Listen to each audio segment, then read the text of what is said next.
n'écrivez rien sur ce livret. Vous devez choisir une seule réponse, A, B, C ou D, et cocher une seule case sur la feuille de réponse. Attention! Si vous vous êtes trompé et avez, par exemple, coché la case B, cochez une nouvelle case et entourez cette case. Nous commençons. Tournez la page. Écoutez l'extrait sonore et les 4 propositions. Choisissez la bonne réponse. Question 1. Est-ce que tu veux boire un verre? A. Oui, c'est une bonne idée. B. Oui, c'est celui-là. C. Oui, c'est délicieux. D. Oui, c'est maintenant.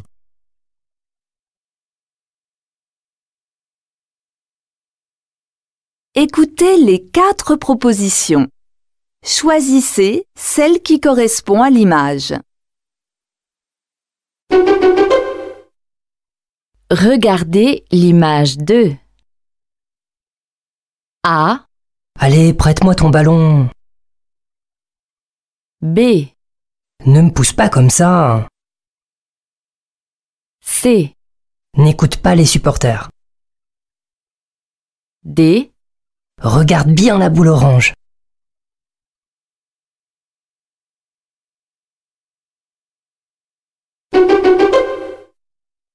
Regardez l'image 3. A. Il y a déjà beaucoup de supporters assis. B. Je trouve cette partie vraiment passionnante. C. J'espère que la pluie va s'arrêter avant le match.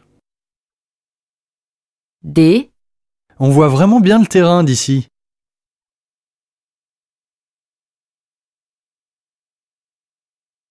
Écoutez le document sonore et la question. Choisissez la bonne réponse. École de langue, bonjour! Si vous voulez des informations concernant nos horaires d'ouverture, composez le 1. Pour tout autre renseignement, merci de patienter. Un conseiller va vous répondre. Question 4. Que faut-il faire pour parler à quelqu'un?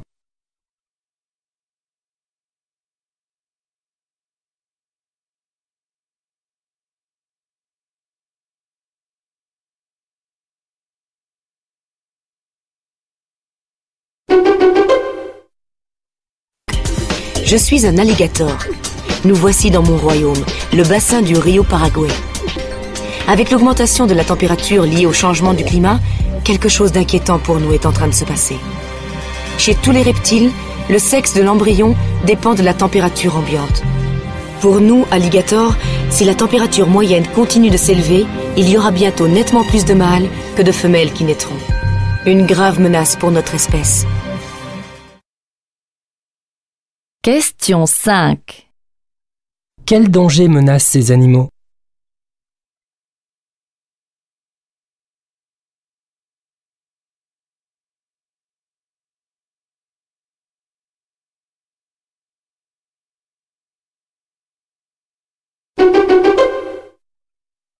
Bonjour, aujourd'hui, je vous emmène à la découverte de la langue des signes française.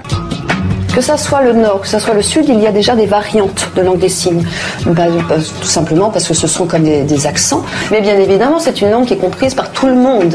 Par contre, pour tous les autres pays francophones, donc il y a des pays, notamment en Afrique, où ils utilisent la langue des signes américaine, l'ASL. Tout simplement parce que les Américains sont arrivés là-bas, ont vu qu'ils n'avaient pas de langue des signes, donc ils leur ont apporté la leur. Question 6.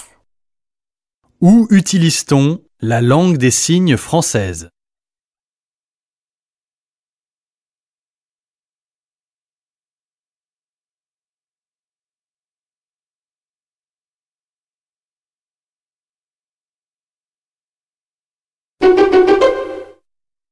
Avec ce téléphone, on va dire, on va faire des économies.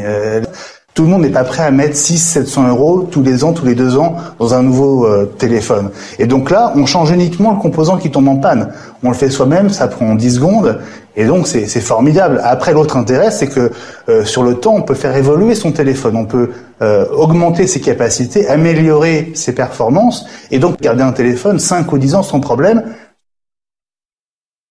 Question 7. Quel est l'avantage de ce téléphone ?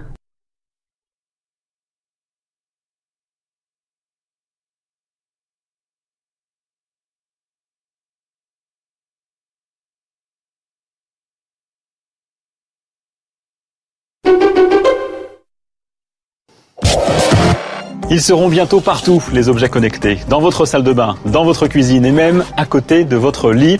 Autant de produits qu'il est déjà possible de contrôler avec son smartphone. C'est le cas notamment de cette lampe d'ambiance conçue par une entreprise lyonnaise. Et c'est à partir de mon téléphone que je peux choisir l'intensité et la couleur de l'éclairage. Le choix est quasiment illimité. La lumière peut aussi suivre le rythme de ma musique. Question 8. Quelle est la particularité de cette lampe ?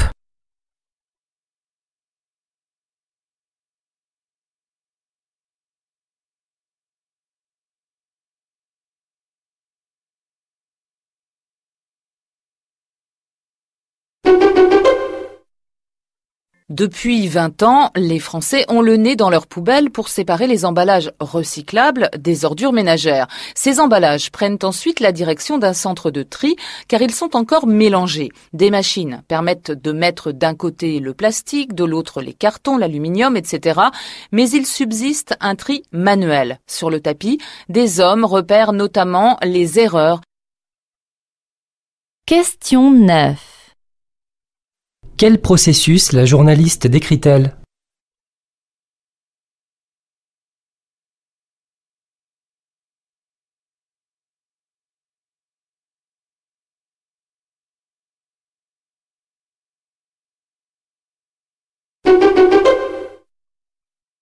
La passion, je l'ai depuis longtemps, depuis tout petit, puisque mon père était passionné de bouts de bois. Donc voilà, quand j'ai toujours vécu dans les vieux meubles, dans les vieux morceaux de bois. Puis un jour, mon médecin de famille m'a donné un meuble à restaurer. Et à partir de ça, j'ai voulu faire de la restauration de meubles. Le but de la restauration, c'est de conserver le meuble et de le pérenniser, de le prolonger dans le temps, en gardant toute son authenticité et ce qui fait sa valeur. La principale qualité d'un restaurateur, c'est la passion. Connaître le mobilier, puis beaucoup de patience également, et beaucoup d'humilité, oui. Question 10. Selon Alain Guéroux, quel est l'objectif de son métier ?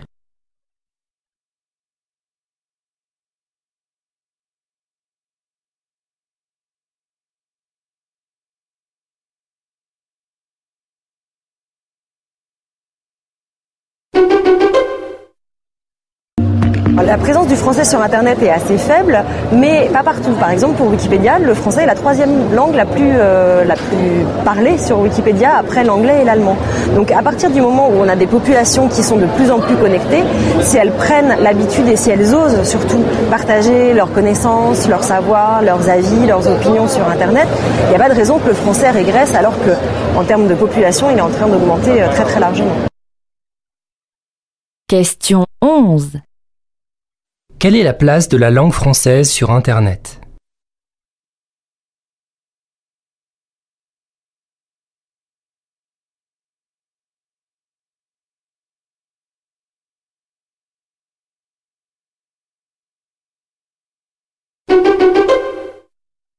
Ravi de vous accueillir. Merci alors. Au milieu de ces vergers de cerises. On est à côté du Mont Ventoux là. On est à côté. C'est le mont mythique de la région. C'est le géant de Provence. Est-ce que c'est lui qui, entre autres, vous permet d'avoir cette qualité de cerise ? Est-ce qu'il...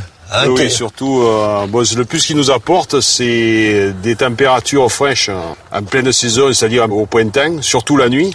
Et ce qui permet à la cerise, malgré les chaleurs de la journée, la nuit, elle profite de cette fraîcheur pour se développer, mûrir et surtout se conserver. Parce que ce que la cerise apprécie pas trop, on va dire, c'est quand il fait des températures trop chaudes tout le temps. Question 12. Qu'est-ce qui est bénéfique au verger voisin du Mont Ventoux?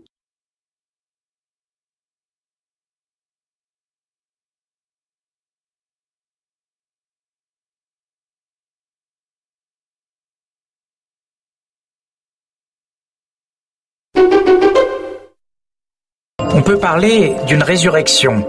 Une plante, disparue depuis 400 ans, a brusquement fait sa réapparition dans le nord du Canada en raison de la fonte des glaces. Après 4 siècles d'hibernation, la plante, cultivée en laboratoire par des chercheurs, est en passe de retrouver son cycle naturel. Question 13.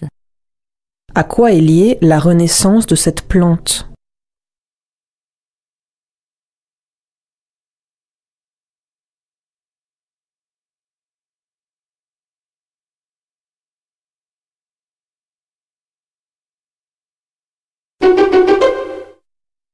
Aller faire ses courses aujourd'hui, c'est se perdre dans les méandres des certifications et ça, ça agace Franz Vaillant.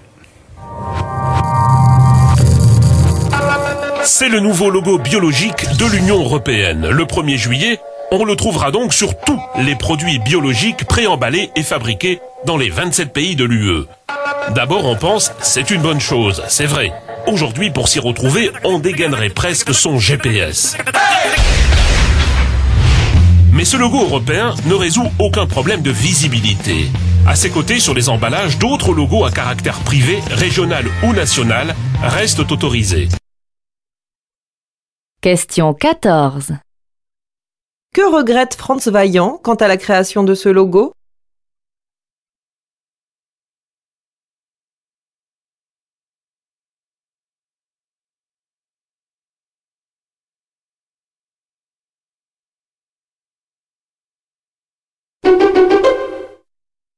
Une oasis de calme dans le tumulte de la ville et 155 ans d'existence.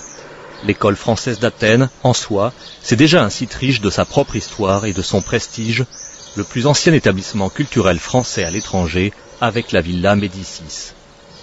Née au milieu du XIXe siècle d'une ordonnance royale de Louis-Philippe, elle illustre l'engouement de l'époque pour la Grèce antique, peut-être aussi, plus prosaïquement, une volonté de contrer l'influence anglaise dans la région. Officiellement, le rôle de l'école est alors l'étude de la langue, de l'histoire et des antiquités grecques. Vaste programme et pourtant début d'une aventure scientifique. Question 15. Dans quel but l'école française d'Athènes a-t-elle été créée?